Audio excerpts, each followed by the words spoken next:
ಜಾತಿ ಗಣತಿಯಲ್ಲಿ ಹೆಚ್ಚು ಪ್ರಶ್ನೆಗಳಿವೆ ಎಂಬ ಡಿಕೆಶಿ ಹೇಳಿಕೆ ವಿಚಾರ ಹಾಸನದಲ್ಲಿ ಆರೋಗ್ಯ ಸಚಿವ ದಿನೇಶ್ ಗುಂಡೂರಾವ್ ಪ್ರತಿಕ್ರಿಯೆ ಕೊಟ್ಟಿದ್ದಾರೆ. ನಾನು ಈ ಸಾಮಾಜಿಕ ಶೈಕ್ಷಣಿಕ ಸಮೀಕ್ಷೆಗೆ ಒಳಪಟ್ಟಿದ್ದೇನೆ. ವೈಜ್ಞಾನಿಕ ಸಮೀಕ್ಷೆ ಆಗಬೇಕಾದ್ರೆ ಈ ರೀತಿ ಪರೀಕ್ಷೆ ಆಗಬೇಕಾಗತ್ತೆ. ದೀರ್ಘವಾಗಿ ಎಲ್ಲ ಮಾಹಿತಿ ಪಡೆದೇ ಇದ್ರೆ ಸಮೀಕ್ಷೆ ಪ್ರಯೋಜನ ಏನು? ಈ ಸಾಮಾಜಿಕ ಶೈಕ್ಷಣಿಕ ಸಮೀಕ್ಷೆಯನ್ನು ಶ್ರೀಮಂತರು ತ್ಯಜಿಸುತ್ತಿದ್ದಾರೆ.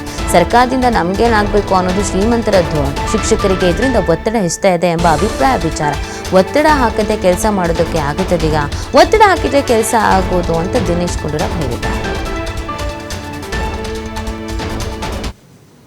ಯಾವುದೇ ಮಾಹಿತಿ ಸಂಗ್ರಹಣೆ ಮಾಡಿದಾಗ ಆ ಮಾಹಿತಿಯಿಂದ ನಮಗೆ ಪ್ರಯೋಜನ ಆಗುವಂಥ ಮತ್ತು ಅದರ ನಂತರ ಆ ವರದಿಯಲ್ಲಿ ಅದರಿಂದ ನಮಗೆ ಒಂದು ತೀರ್ಮಾನ ಬರ್ತಕ್ಕಂಥದ್ದಕ್ಕೆ ಮಾಹಿತಿ ನಾವು ತಗೊಳ್ಬೇಕಾಗ್ತದೆ. ಈ ಏನು ಸಾಮಾಜಿಕ ಇದು ಗಣತಿ ಸಾಮಾಜಿಕ ಆರ್ಥಿಕ ಸಮೀಕ್ಷೆ, ಶೈಕ್ಷಣಿಕ ಸಮೀಕ್ಷೆ, ಅದರಿಂದ ಅದೆಲ್ಲ ಕೇಳಲೇಬೇಕಾಗ್ತದೆ. ಇಲ್ಲದೆ ಹೋದರೆ ಸಮೀಕ್ಷೆ ಮಾಡಿ ಏನು ಪ್ರಯೋಜನ?